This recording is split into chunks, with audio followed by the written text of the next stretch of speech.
السلام علیکم ویورز، امید ہے آپ سب خیر و عافیت ہوں گے۔ اللہ پاک آپ سب کو مجھ سمیت اپنی حفظ و امان میں رکھے۔ سامعین محترم، آج دو کیسز سے متعلق بات کریں گے۔ ایک جناب شیخ رشید صاحب کا کیس اور دوسرا شاہ زیب کیس۔ پہلے بات کر رہے تھے جناب شیخ رشید صاحب کا کیس۔ بالآخر شیخ رشید صاحب 27 سال کے بعد شکنجے میں آ گئے۔ کیس کچھ اس طرح کا ہے کہ شیخ رشید صاحب نے ریگولرائزیشن کا کیس لال حویلی، جس میں وہ اب بھی رہ رہے ہیں، ریگولرائزیشن کے لیے اپلائی کیا تھا متروکہ وقف املاک بورڈ راولپنڈی کو۔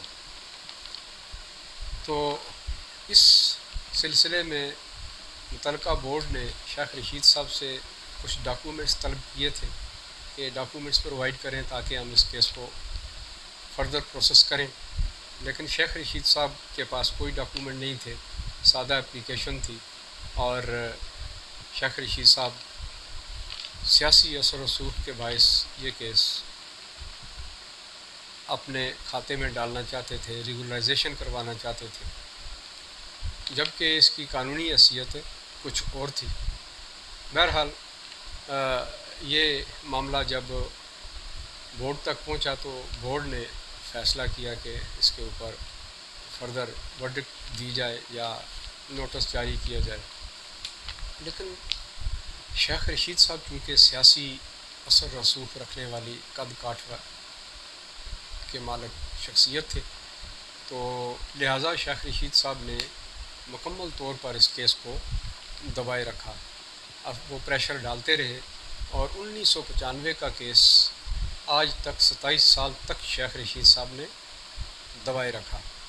تو اب اس کا فیصلہ 15/10/2022 کو ٹھیک 27 سال کے بعد آیا ہے، اور ایک مرد میدان ڈپٹی ڈائریکٹر آصف خان صاحب نے یہ فیصلہ جاری کیا ہے، اور انہوں نے ساری چھان پٹک کے بعد شیخ رشید صاحب کی اس حویلی کے سلسلے میں جو قبضہ تھا شیخ رشید صاحب کا، اسے ناجائز قرار دیا ہے، اور 7 دن کے اندر یہ قبضہ انہیں چھوڑنا ہوگا، اور اگر شیخ رشید صاحب 7 دن کے اندر خالی نہیں کرتے حویلی تو پھر ان کے خلاف تادیبی کارروائی کی جائے گی اور ان سے قبضہ چھڑوا لیا جائے گا۔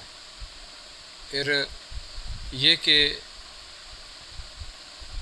بار بار شیخ رشید صاحب کو کہا گیا کہ آپ ریکارڈ دیں، لیکن عدم دستیابی ریکارڈ کے باعث جو ہے یہ معاملہ اس نوبت کو آن پہنچا ہے۔ تو سامعین محترم، معاملہ کیس کا نہیں ہے، معاملہ یہ ہے کہ ایک شخص جو سیاسی ہے اور لاسٹ ٹائم وہ وزیر داخلہ بھی رہا ہے، انتہائی اثر رسوخ والا شخص ہے، اس کا ایک مقدمہ ایک محکمے میں جاتا ہے اور 27 سال تک وہ شخص اس کا فیصلہ نہیں آنے دیتا۔ یہ لمحہ فکریہ ہے۔ سوچئے کچھ دیر کے لیے، کچھ لمحات کے لیے، یہ تو گورنمنٹ کی زمین تھی، اگر یہ کسی شخص کی ہوتی، مالک اس کا کوئی شخص ہوتا، تو خود سوچئے کہ 27 سال وہ کس کرب میں گزارتا۔ یہ ہمارے ملک میں انصاف ہو رہا ہے اور یہ ہمارے ادارے کرتے ہیں۔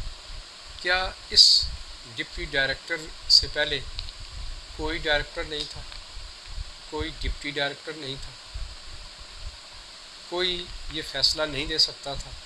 دراصل اس کی وجہ یہ کہ شیخ رشید صاحب کا جو کیریئر ہے وہ سارے کا سارا انتہائی سیاسی رہا ہے، اور وہ آپ کو یاد ہوگا کہ پیپلز پارٹی کے بڑے سرگرم قسم کے کالج دور کے رکن تھے، پھر اس کے بعد وہ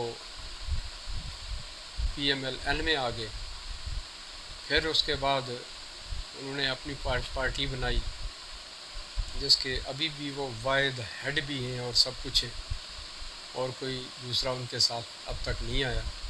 پھر اس کے بعد انہوں نے عمران خان صاحب کو سپورٹ کیا اور ان کی دور حکومت میں وہ وزیر داخلہ رہے۔ تو یہ ایک شخص آپ دیکھیے کہ کس طرح 27 سال تک ایک ادارے پر اس کا قبضہ رہا۔ یہ صرف لال حویلی کا قبضہ نہیں تھا، یہ اس بورڈ کے اوپر بھی شیخ رشید صاحب کا قبضہ تھا۔ بہت سارے سوالات جنم لیتے ہیں، خاص کر انصاف کے تقاضے کون پورے کرے گا۔ تو سامعین محترم، جب یہ حال ہوگا، یہاں اگر کوئی غریب شخص ہوتا تو ایک دن کے اندر فیصلہ ہو جاتا۔ کہتے ہیں کہ جس ملک میں انصاف اٹھ جائے اس ملک پر اللہ کا عذاب نازل ہو جاتا ہے۔ تھوڑی دیر کے لیے آپ غور کیجئے، پاکستان کے حالات کا جائزہ لیجئے تو یہ تصویر آپ کے سامنے آ جاتی ہے۔ اب دیکھیے کہ ایک طرف ہم معیشت کی تباہ حالی کا شکار ہیں، دوسری طرف آفات خداوندی آئے دن ہمیں گھیرے میں لیے ہوئے ہیں۔ آج بھی ہم سیلاب کی تباہ کاریاں جو اس وقت ہو رہی ہیں، جو اس وقت سیلاب نے تباہ کاریاں مچا رکھی ہیں، اس کے زیر اثر ہیں۔ اس سے قبل بہت کچھ کہنے کا مقصد یہ کہ عذاب ہم پر نازل ہے، لیکن ہم سبق حاصل نہیں کر رہے۔ یہ اس وقت کی سچویشن ہے۔ تو پھر ہم یہ کہیں کہ ہم بہت بہتر ہو جائیں گے، ہم سب کچھ کر جائیں گے، لیکن ہم یہ نہیں سوچتے کہ اللہ کی لاٹھی بڑی بے آواز ہے، اور احتساب کا عمل یقیناً جو اللہ پاک کے پاس ہے، وہ پھر جب احتساب کرنے پہ آتا ہے تو اسی طرح 27 سال کے بعد چیزیں سامنے آ جاتی ہیں۔ بہرحال ہم سب کو ڈرنا چاہیے رب کی اس ذات سے، اس کی قہاری سے، اور اس خوف کو دل میں رکھ کر ہر لمحہ حق کی بات اور انصاف کی بات کرتے رہنا چاہیے، وگرنہ کئی شاذیب قتل کیسز سامنے آئیں گے اور دبا دیے جائیں گے۔ یہی کیسز اگر آپ تھوڑا سا جائزہ لیں ہماری عدالتوں کا تو یہ حال ہے کہ 139 ممالک میں سے ہم سٹینڈ کر رہے ہیں 130ویں نمبر پر۔ پھر آئے دن ہم دیکھتے ہیں کہ سیاسی مقدمات آج پیش ہوتے ہیں، 4 دن بعد اس کا فیصلہ آ جاتا ہے۔ تمام کی تمام عدلیہ پورا بنچ جو ہے 17 رکنی بنچ کبھی کبھی بیٹھ جاتا ہے، 10 رکنی بنچ، 5 رکنی بنچ، اور سماعت ہو رہی ہوتی ہے۔ آخر پہ نتیجہ کچھ بھی نہیں نکلتا، یا بہت جلد ان کے فیصلے ہو جاتے ہیں، اس لیے کہ وہ سیاسی معاملات ہوتے ہیں، جبکہ دوسری طرف ایک عام آدمی کا مقدمہ عرصہ دراز پڑا رہتا ہے، یہاں تک کہ ایک شخص جو مقدمہ دائر کرتا ہے اس کا بیٹا وہ مقدمہ بھگتتا ہے، اور اس کا پوتا پھر اس مقدمے کو بھگت رہا ہوتا ہے، کہیں جا کر فیصلہ ہوتا ہے۔ اور ایسے بھی کیسز ہماری عدلیہ کے ریکارڈ پر موجود ہیں کہ وہ شخص اللہ کو پیارا ہو گیا اور اس کی بریت کا مقدمہ فیصلہ سامنے آیا۔ یعنی یہ حال ہماری عدلیہ کا ہے۔ آپ خود سوچئے کہ ایک اسلامی ملک میں انصاف کا یہ حال ہے، تو پھر ہم یہ امید رکھیں کہ ہمارے ساتھ بہتر ہوگا۔ سامع محترم، ایسا شاذ ہوتا ہے۔ اسی طرح کا کیس آپ کے سامنے شاہ زیب کا رکھتے ہیں۔ آپ یہ دیکھیے کہ 24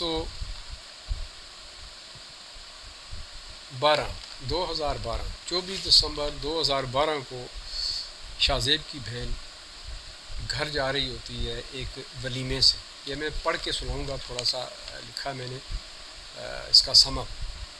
تو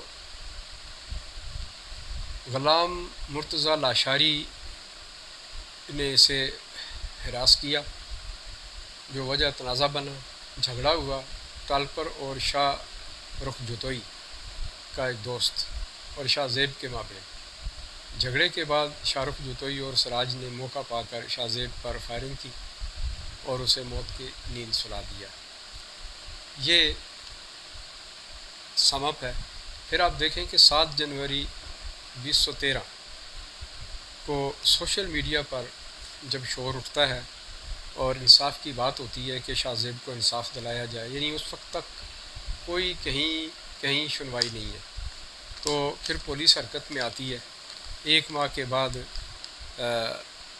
سراج ٹالپر اور غلام مرتضیٰ لاشاری کو گرفتار کیا جاتا ہے، مگر اصل مجرم شاہ رخ جوتوئی دبئی بھاگ جاتا ہے، جو بعد بڑی مشکل کے بعد اسے وہاں سے گرفتار کر لیا جاتا ہے۔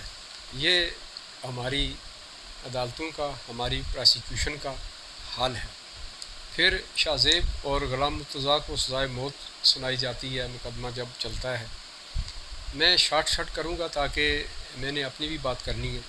اس دوران جب ورڈکٹ دی جا رہی ہوتی ہے تو سامنے محترم یہ شخص کیمرے کے سامنے مسکرا رہا ہوتا ہے۔ جس شخص نے ایک قتل کیا ہو اور وہ مسکرا رہا ہوتا ہے، یہاں سے آپ اندازہ لگا سکتے ہیں کہ ہم کس قدر درندے ہیں،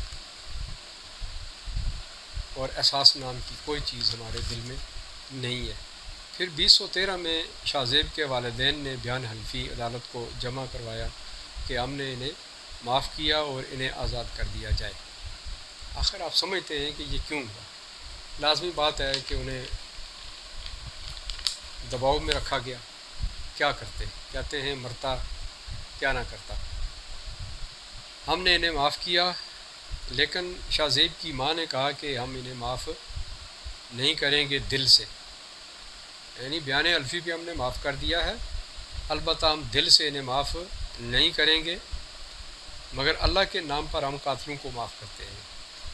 یعنی انہوں نے یہ بیان حلفی کے بعد بیان دیا ہے۔ پھر دیکھیں آپ کہ 28 نومبر 2018 کو سندھ ہائی کورٹ نے اس سزائے موت کو سیٹ اسائیڈ کرتے ہوئے کیس ری ٹرائل کرنے کا حکم صادر فرمایا، یعنی صلح نامہ ہو گیا، ایفیڈیوٹ جمع ہو گیا، تو پھر لازمی بات ہے کہ کیس کو فائنل کیا گیا اور ری ٹرائل کے لیے پروسیس مکمل کرنے کے لیے۔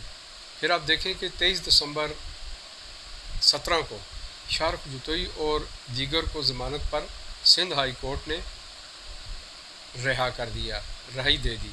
سپریم کورٹ میں اپیل دائر ہوتی ہے اس کے اوپر سول سوسائٹی کی طرف سے، اور سندھ ہائی کورٹ کے فیصلے کے خلاف یہ اپیل جاتی ہے، اور 13 جنوری کو ضمانت منسوخ کر دی جاتی ہے، اور مجرم کا نام ریکمینڈ کیا جاتا ہے کہ ECL میں ڈال دیا جائے، یعنی یہ کہیں دوبارہ پھر کہیں بار نہ بھاگ جائیں۔ اپیل کے اوپر سپریم کورٹ کی یہ حکم سناتی ہے۔ پھر آپ دیکھیں کہ 10/1/22 ہم ڈائریکٹ 17 سے 22 پہ آ جاتے ہیں کیونکہ ایک لمبی ڈیٹیل ہے۔ تو شاہ رخ جوتوئی بہانہ کرتا ہے کہ میری کمر میں درد ہے اور مجھے گیسٹرک ہے، لہٰذا مجھے ہاسپٹل منتقل کیا جائے، اور اسے ہاسپٹل منتقل کر دیا جاتا ہے، اور ایک پورا فلور کرائے پر لے لیا جاتا ہے۔ بڑا لیوش قسم کا وہ فلور ہوتا ہے، تمام طرح کی آسائشیں اس میں ہوتی ہیں، اور پولیس کی نگرانی سے پاک یہ فلور انہیں دے دیا جاتا ہے۔ تو پھر اچانک کچھ معاملات بنتے ہیں اور انہیں جیل منتقل کر دیا جاتا ہے۔ 18/10/22 کو یہ پھر ہوا کہ انہیں اچانک جیل منتقل کر دیا گیا، اور سپریم کورٹ نے شاہ رخ جوتوئی اور اس کے ساتھیوں سجاد علی ٹالپر اور غلام مرتضیٰ کو تمام چارجز سے ایکویٹ قرار دے دیا، یعنی انہیں ایکویٹ کر دیا۔ یہ مختصر سا کیس میں نے آپ کو بتایا، لازمی بات ہے ایک بہت لمبا کیس تھا، کافی سال یہ چلا، 10-12 سال یہ چلا ہے یہ کیس. تو اس کیس کو پڑھ کے سنانے کا مقصد یا شارٹ کٹ آپ کے سامنے رکھنے کا مقصد کیا ہے؟ صرف ایک مقصد یہ کہ جو قتل کیا گیا اس کا ازالہ ہونا چاہیے تھا، نہیں ہوا. ہماری جوڈیشری کا نظام اس قدر ناقص ہے کہ پل میں کچھ نہیں کہا جا سکتا کہ ایک کیس جو آج جس کے سمپٹمز نظر آ رہے ہوتے ہیں کہ یہ فائنل سٹیج کی طرف بڑھ رہا ہے، اور ایسے لکونے ہیں کہ فوراً وہ کیس پلٹ دیا جاتا ہے. یہ کیس بھی اسی طرح کا ایک کیس ہے. بڑی مختصر سی جو میں نے آپ کے سامنے پکچر رکھی ہے، آپ نے دیکھا ہوگا کہ کتنا جلدی یہ کیس کروٹ بدلتا رہا ہے، اور بالآخر افسر رسوخ ایک بار پھر کام آیا. آپ نے دیکھا کہ یہ کیس ان کے حق میں دے دیا گیا. سوال یہ اٹھتا ہے کہ کیا قتل نہیں ہوا تھا؟ شاہ زیب کو قتل نہیں کیا گیا تھا؟ اس پر فائرنگ نہیں کی گئی تھی؟ بہرحال یہ ہم سب کے لیے لمحہ فکریہ ہے، اور ایک بار پھر یہی کہ اگر اس ملک میں جوڈیشری کا یہ حال رہا، ہماری پراسیکیوشن جو اس وقت جو سسٹم چل رہا ہے اس کا یہ حال رہا، تو پھر اس ملک میں جنگل کا قانون تو نافذ ہو سکتا ہے، ادروائز نہیں لگتا کہ کوئی شخص قانون کا احترام کرے. آج بھی آپ دیکھیے کہ اسٹریٹ کرائم اس قدر بڑھ چکا ہے کہ ایک عام شخص باہر جاتے ہوئے گھبراتا ہے.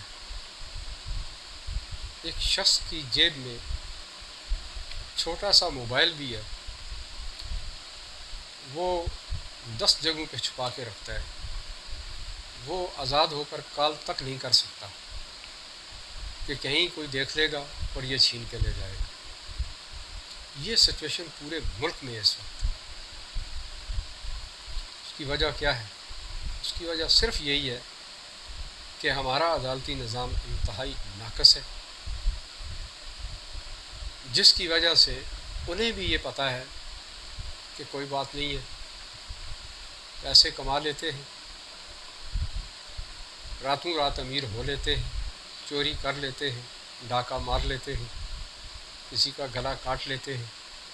ہم تو آسائش میں رہیں، اگلا بھاڑ میں جائے، بہت ہوا تو پکڑے جائیں گے، ان میں سے آدھے دے کے اپنی جان بچا لیں گے، یا کسی کو پکڑ لیں گے، خون کروا لیں گے.